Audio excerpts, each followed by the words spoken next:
believe I'm live now.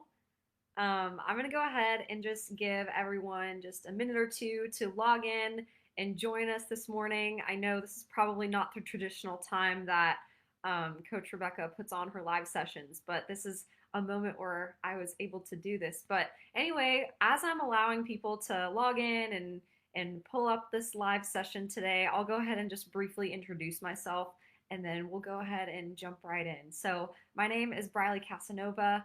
I'm super excited to be here with y'all this morning talking about dealing with tough coaches. I think at some point in an athlete's career, it's just inevitable that there's going to be tough moments, in communicating with our coaches. If you're in a sport like gymnastics where you have judges, I just feel like it's such an emotionally driven sport for most of the time, given the investment and the young age that we have our young athletes in. So that was just kind of something I've been thinking about lately. And I just wanted to, give you guys a couple of tips on, just my perspective on maybe how to deal with tougher coaches or just coaches on tougher days. I don't mean to like call anybody out here. That's not, I don't want to make it seem like they're all coaches are negative or anything. That's definitely not why I'm here and definitely not the purpose of today. Um, but anyway, that was just kind of what inspired me to share these thoughts with you today. And I guess just a little bit about me. If you don't know me or if you haven't seen me, I haven't done many of these live sessions in the past, so I'm sure some of you guys haven't seen my face before. But I'm a former collegiate and international gymnast. I was on the national team for 2 years, the USAG national team from 2008 to 2010. Huge, great memories for me. I really enjoyed it. I'm really glad I got the opportunity to do that. And I was also a collegiate gymnast for the University of Michigan. I was an all around scholarship athlete. So, again, just very grateful to have had that experience. So, I feel pretty confident in being able to say that I've experienced tough times with coaches, of course, before, but it's been a great learning lesson. I've learned so much from it. And, I don't think that it should be such a, I guess, maybe more taboo thing to talk about. I think as long as we're all being open and kind and respectful to each other, this doesn't have to be an issue that is like super intense or draining, or it doesn't have to be as negative as we think it has to be. So I'm just gonna pull up my notes here just so I make sure I speak in the right order because I have 5 tips here for you guys today. So I guess starting with the first tip that I have for you guys, and I tell this to my athletes all the time. I think the one of the great things that I think in sharing these tips today, not just athletes are the ones that can use these techniques. I do think parents or even coaches themselves can use these techniques just in communication with other people. I think we can all kind of learn something from it. So, the first tip that I tell my athletes all the time, no matter what issue or situation they are in, I think controlling what you can control is such a huge. It's like a mindset shift. It really is something that it requires a certain mindset to be able to do that. It's a question you have to ask yourself all the time. In this whatever situation you might be in, like what can I control? What is my role in this? What can I do to react or take action or move forward, or how can I respond in this situation? So I guess more specifically, when I say control what you can control in a situation where you're dealing with a tough coach, I'm really referring to your thoughts and your actions. I mean, I'm sure that's probably obvious and goes without saying, but I don't think we really realize how much power we really truly have over our thoughts, our reactions, our behaviors, our responses to things. So I think moving forward, that can just be like one tip, that you can hopefully apply in some way when there's a miscommunication or there's an issue that comes up between whether you're the athlete listening and you're talking to the coach, or even if you're a parent and you're witnessing this happen, or whatever your role is in that situation. I think controlling what you can control is tip number one. That's a huge one for me. And that, again, that's something I share with my athletes all the time. So I'm sure if you've been in my weekly live group sessions or if you've had a one-on-one with me, you've probably heard me say that a lot. But I think it goes just beyond the, the physical stuff of, whatever, whenever you're training, controlling what you can control in that moment. It's also, in communication with people in your circle. So that's tip number one in dealing with a tough coach. And then tip number two, and we hear this, we say this all the time, but I think one thing that I want to emphasize, I guess, with my message and with no matter who's listening or whoever I'm talking to, is when communicate. Communicate openly. But I think what comes with that, there's you know you're more likely to not just communicate better yourself, but communication is a two-way street, right? It's not just you talking to someone else; it's you having to listen to someone else and internalize, the other person, what they're saying, or maybe you're communicating with your environment. It's being able to pick up on and listen to your environment and what it is telling you and what you're telling it. So communication, of course, but with kindness, respect, and an open mind. I think the open mind part of communication is something that we don't really maybe talk about as much or emphasize, but I think communicating with kindness, respect, and especially an open mind, it really just goes such a long way. And I don't think maybe we realize that because we're always in our own heads so much. And then when we communicate with someone else, we're more often, again, just like thinking our own thoughts and are so in tune with how we think and how we are in our heads. But having an open mind and being able to listen to someone else give us feedback or, communicate an issue that we maybe aren't super open to, especially as an athlete. I know we're all perfectionists and we want to do well, and we don't like hearing, always the negative things or like the tough love, I guess, if you want to call it that, or any criticism, or any just like really tough feedback. But I think being able to have an open mind and being willing to listen to that and accept that, it's a huge skill as an athlete to be able to do that. So tip number two, again, just to reiterate, is to communicate with kindness, respect, and an open mind. So tip number three that I have for you guys, and this kind of is just taking that tip number two to the next step, I guess, to the next level. I think being willing to listen and hear feedback is just, it's so huge. And that's a challenge for me, just I think my personality and who I am, that's listening to feedback. I think ever since I was a gymnast, and to this day I have a hard time sometimes with being able to take the criticism and take the harsh realities sometimes. But I think the more we can learn to do that and learn to just listen, and not necessarily react or get defensive when we hear critical feedback, I think the notion of thinking introspectively and asking ourselves, what's my part in this situation? I think that's like the biggest question that I think we can ask ourselves when we're, dealing with a coach on a tough day, or maybe we're dealing with someone who our personalities just don't necessarily match up, but we have to, communicate to solve a problem, or just to get information.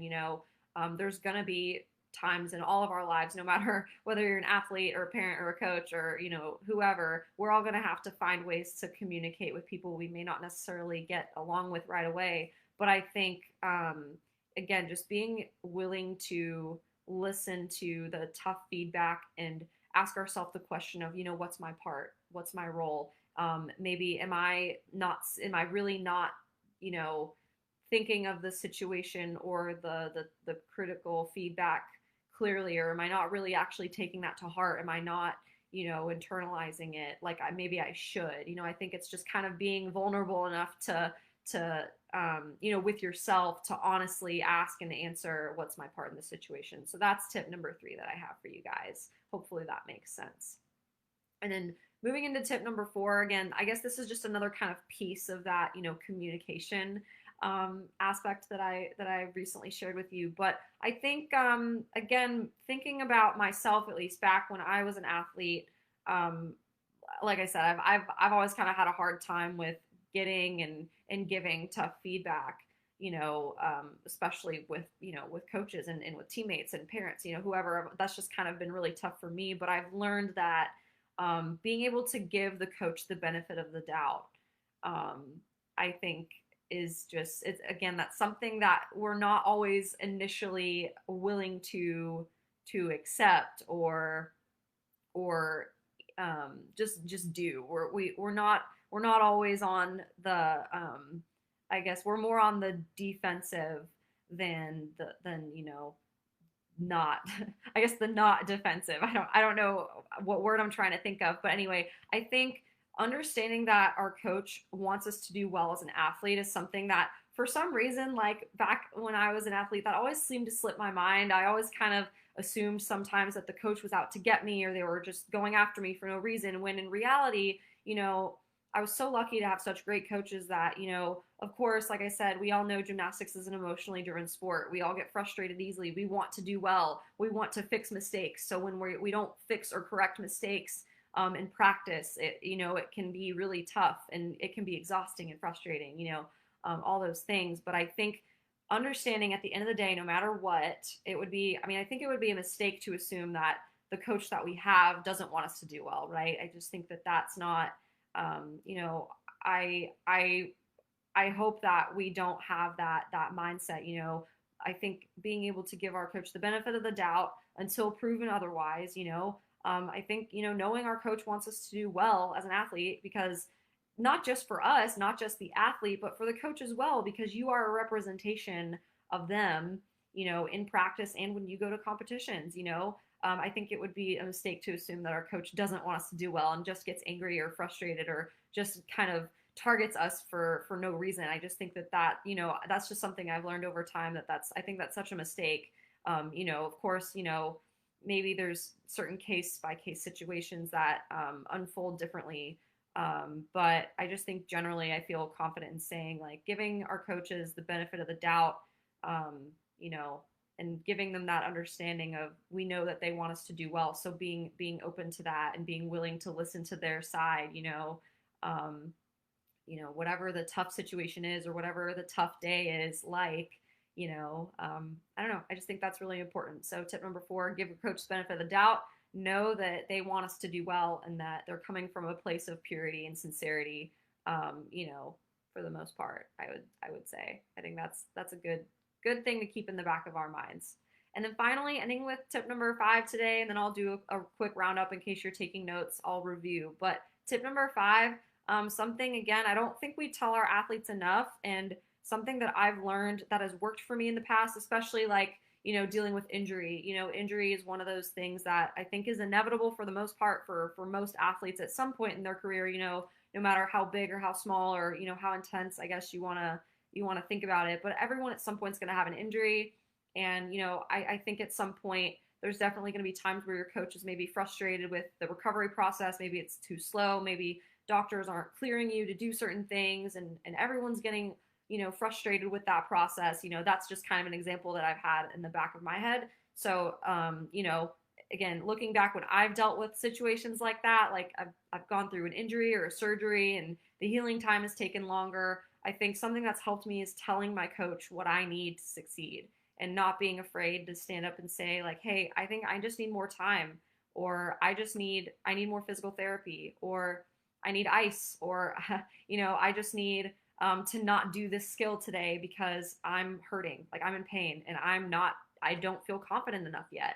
I just need more time to go on, use more mats or use spot or not do the skill yet, and there's a kind, again, so that communication tip that I gave earlier, this ties into this as well, where there's a kind and respectful way to do that and not, I think get defensive or, maybe even go on the offensive, and go too far out in that direction. But I think in general, telling your coach what you need to succeed, and proving it to them. So this, side note here, being able to prove that what you know about yourself will work for you. I think being able to prove your words and prove your, I guess feedback for them and prove I guess just prove your side of that story in telling your coach what you need to succeed. I think it'll just go, I think, a really long way. And I think at the end of the day, even if the coach doesn't necessarily like that or appreciate that or accept that at first, over time, if you're able to prove that you know what you need to succeed and you're willing and able to do that, I think whatever the result is at the end of the day, I think they will come around and they'll respect that and appreciate that and value that. So I think it's just this whole live session today, just I guess another main takeaway or main message that I want to share is, the coach athlete relationship is so important and it requires so much trust and so much honest and positive communication that it's so easy to damage, and it's also so worth keeping intact. And I think learning what I've learned, I'm just so lucky and grateful to be able to say that I'm still in touch with the coaches that have coached me in the past because of some of these things that I've shared with you. And I'm sure they would, of course, have no problem being able to say that I was a tough athlete at sometimes too. But I think, looking back, we've both learned how to communicate better with each other and how to, move past the tough times. And, I think get the most out of our relationship during those intense training and competitive years. And that's just gone so far for me personally, at least. So I hope the tips that I shared with you today help you in some way. Again, I'll just quickly reiterate before I head out. So tip number one, control what you can control. That means your thoughts and your actions, and how you respond. Tip number two, just communicate with kindness, respect, and an open mind on both ends, both athlete and coach. Tip number three, being willing to listen and hear feedback. So thinking introspectively and asking ourselves the question of, well, what's my part in this situation? What could I be doing wrong? What am I not noticing? That type of question. Tip number four, again, giving our coaches the benefit of the doubt. Knowing that they want us to succeed and do well, not just for us, but it's also, we're a reflection of them. So why would they go in with bad intentions? Understanding that our coaches have good intentions and they want us to do well, and they want us to succeed, and they want us to be happy, healthy, productive, and successful. So, and then tip number five at the end here, telling your coach what you need to succeed, but also proving it to them. So you have to really know what you need in order to succeed and be able to tell your coaches that. So be confident in that. Know what you need. Don't be afraid to tell them or ask them, for what you need to do well. And if the coach is, doing their job right, hopefully they'll eventually come around. If it's not right away, they will eventually come around and learn that you're confident, you know what you need, and you're willing to do it, no matter what the situation is. So I hope that this live session was helpful for someone out there today. I know it's not at the traditional time that you guys probably are used to seeing, but anyway, I hope even if you're not watching this live and you're watching this in a different day or time, I hope this was helpful. And feel free to reach out to me with any questions. My email is Briley, Briley, at completeperformancecoaching.com. And I look forward to your feedback, questions, comments, and I look forward to seeing you guys again in the future very, very soon. And my weekly live group sessions are usually Thursday nights at 8 p.m. Central Time. So be on the lookout for those as well. I hope to see some new faces. I would love to have you. I feel like we've been really cultivating a really good group every week. So that's like one of my favorite things to do. And anyway, yeah, I hope to see some of y'all there. And thank you for listening. And I appreciate y'all's time. So I'll see you next time. Bye.